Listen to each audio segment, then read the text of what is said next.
Assalamualaikum warahmatullahi wabarakatuh. Jumpa lagi para milenia. Kita bertemu dalam program Milenia Belajar. Milenia Belajar, belajar terus sampai benar, sampai pinter.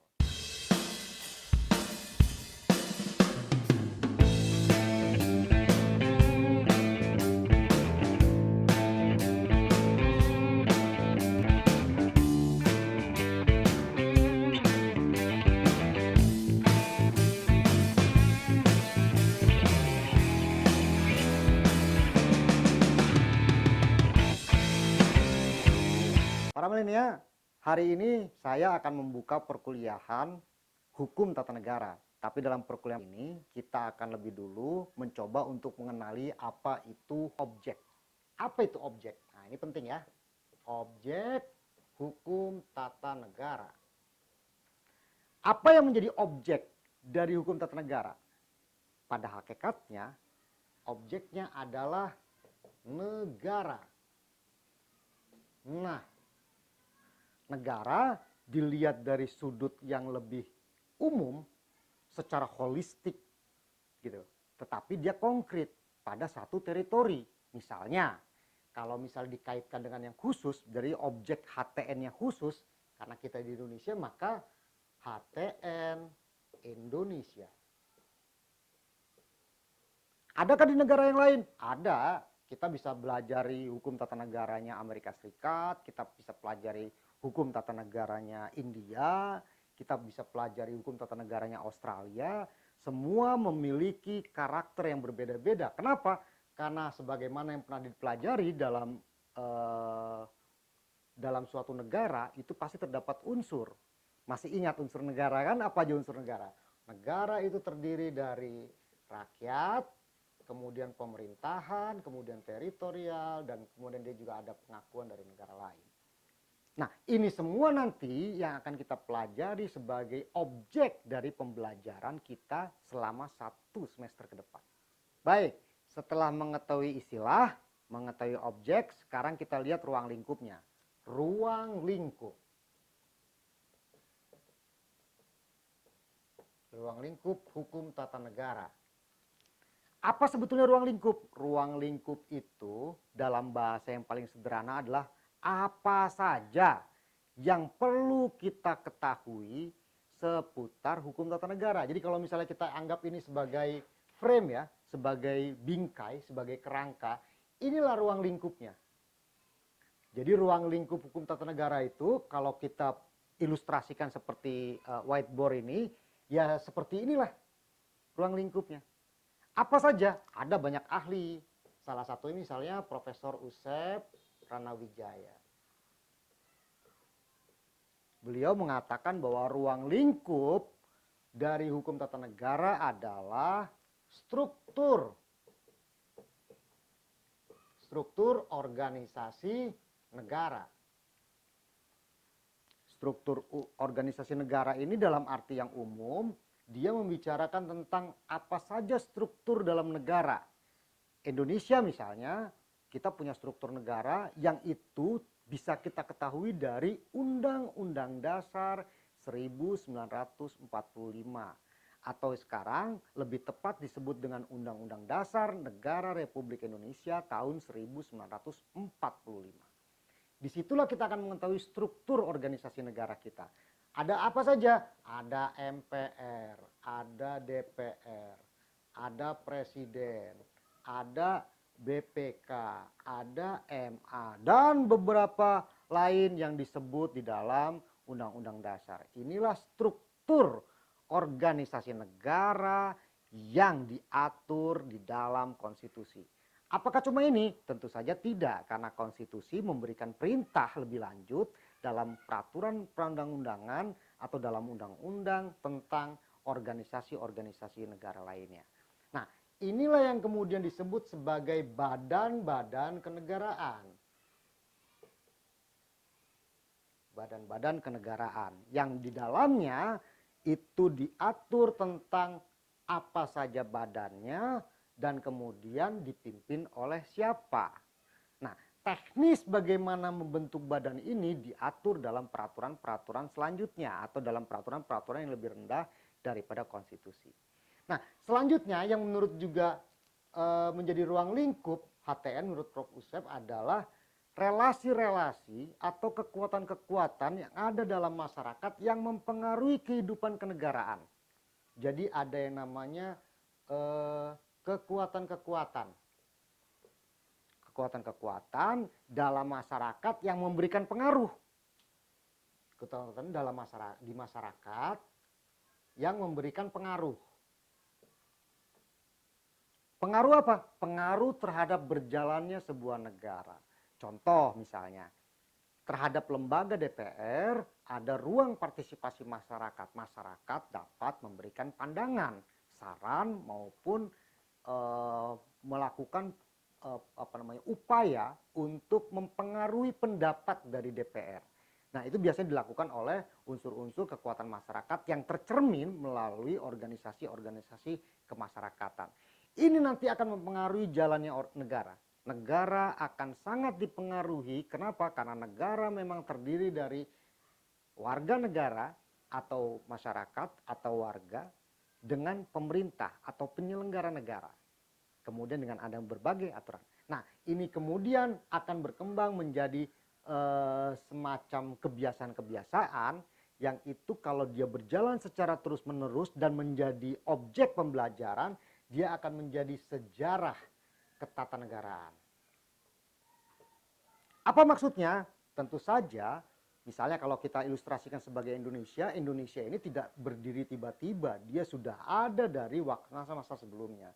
Dia sudah ada dari masa bahkan sebelum Indonesia merdeka. Sudah ada sejarah yang memberikan pondasi terhadap terbentuknya negara Indonesia sampai dengan diproklamasikannya sebuah bangsa oleh para proklamator, oleh para pendiri negeri. Indonesia menjadi sebuah negara dalam konstruksi hukum positif, hukum tata negara, dia menjadi negara baru. Jadi kalau misalnya kita mau tarik ke dalam contoh ini, ruang lingkup hukum tata negara Indonesia dalam perspektif sejarah, maka kita akan memulainya dari tanggal 17 Agustus 1945.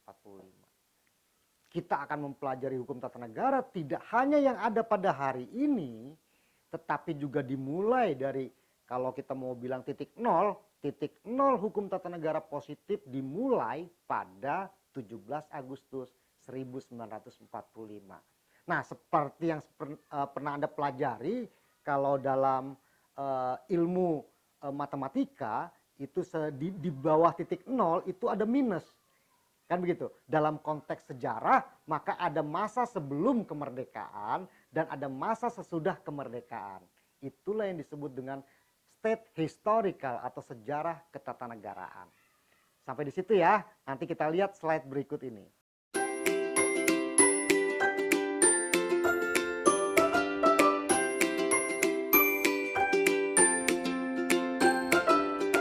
Nah, selanjutnya saudara-saudara, kita akan masuk tentang yang berkaitan dengan bagaimana mempelajari ruang lingkup dalam arti struktur umum organisasi negara. Di awal tadi saya sudah katakan bahwa mempelajari hukum tata negara ini asik. Kenapa? Karena kita akan mempelajari struktur-struktur umum organisasi negara. Mulai dari apa? Mulai dari bentuknya. Bentuk atau susunan negara, setiap negara berbeda-beda. Ada yang bentuknya kerajaan, ada yang berbentuk republik, ada yang sistem pemerintahannya berbeda-beda. Jadi kita akan bicara bentuk negara, kemudian bentuk pemerintahan, kemudian sistem pemerintahan. Kemudian kita juga akan bicara tentang bagaimana pemerintahan itu memencarkan kekuasaannya supaya tidak bertumpuk pada satu tangan. Bertumpuk, didominasi. Tidak boleh ada yang lebih dominan dari yang lainnya. Kenapa? Karena kita negara yang meyakini bahwa pemencaran kekuasaan itu akan membuat balance. Ada check and balance di dalam penyelenggaraan pemerintahan. Sehingga ada sistem pemencaran kekuasaan. Kemudian kita juga akan bicara tentang wilayah negara. Sampai di mana nih wilayah negara kita? ada yang suka menyebutnya dari Sabang sampai Merauke, kan begitu. Dari ujung barat sampai ujung timur dan sebagainya. Semuanya ada terkait dengan luas wilayah atau wilayah kenegaraan. Wilayah kenegaraan. Kemudian selanjutnya, karena tadi terkait dengan rakyat dengan pemerintahan, kita juga akan bicara tentang hubungan rakyat dengan negara. Bagaimana warga negara berelasi, melakukan komunikasi antara warga dengan negara. Sekarang banyak jalur komunikasi. Ada yang media formal, ada yang media non formal, atau bahkan ada sosial media. Ini bisa dijadikan sebagai alat untuk berkomunikasi. Tetapi dalam perspektif hukum tata negara, ada cara formal, cara yang baku, bagaimana warga bisa berinteraksi dengan penyelenggara negara. Nanti kita akan mempelajari itu secara detail dalam perkuliahan-perkuliahan selanjutnya terkait dengan hubungan antara rakyat dengan negara. Nah, kemudian karena warga bisa berhubungan negara, kita juga akan bicara tentang bagaimana cara rakyat atau dalam terminologi yang lain adalah warga negara itu menjalankan hak-haknya sebagai warga negara. Ingat ya, setiap warga negara pasti dia manusia. Manusia pasti punya hak asasi manusia. Hak warga negara tidak sama dengan hak asasi manusia. Kalau hak asasi manusia itu melekat dalam dirinya dalam konteks kemanusiaan. Setiap manusia punya hak asasi manusia, tetapi warga negara, tidak semua warga negara itu punya hak sebagai warga negara Indonesia. Atau tidak semua manusia adalah warga negara Indonesia. Itu sederhana ya. Setiap manusia punya hak asasi manusia, tapi tidak semua manusia adalah warga negara Indonesia. Jadi yang punya atau yang harus diberikan penghormatan umum adalah kemanusiaannya, tetapi yang harus dilayani dalam konteks kenegaraan adalah warga negaranya. Dan tentu saja yang terkait dengan warga negara asing yang ada di Indonesia. Nanti kita akan bicara lebih dalam soal itu. Nah, kemudian yang terakhir adalah bicara tentang struktur organisasi negara, kita bicara fondasi atau struktur dasar kenegaraan. Fondasi dasar kenegaraan. Inilah nanti akan menjadi struktur umum tentang organisasi negara yang akan kita bicarakan lebih lanjut dalam perkuliahan-perkuliahan selanjutnya. Tentu saja di materi-materi ini nanti masing-masing akan muncul contoh-contoh, akan muncul dinamika-dinamika, akan muncul mungkin juga ilustrasi-ilustrasi yang terkait dengan tema-tema kekinian yang tengah populer. Jadi banyak hal yang terkait dengan isu-isu aktual. Misalnya, apakah DPR dapat menjalankan perannya secara baik atau tidak? Misalnya, apakah presiden itu sudah cukup demokratis atau tidak? Apakah Mahkamah Agung menjalankan perannya dengan baik atau tidak? Nah, semuanya kita akan bicarakan nanti, yang tentu saja itu terkait dengan kerja-kerja dari organisasi, lembaga atau kelembagaan negara kita. Saya kira demikian pertemuan kita kali ini, mudah-mudahan memberikan manfaat, semaksimal mungkin mampu menstimulasi Anda semua untuk mempelajari hukum tata negara dengan sungguh-sungguh. Saya kira demikian, mudah-mudahan bermanfaat. Terima kasih atas kesempatan yang diberikan oleh para milenial. Sampai bertemu dalam pertemuan dan pembelajaran berikutnya.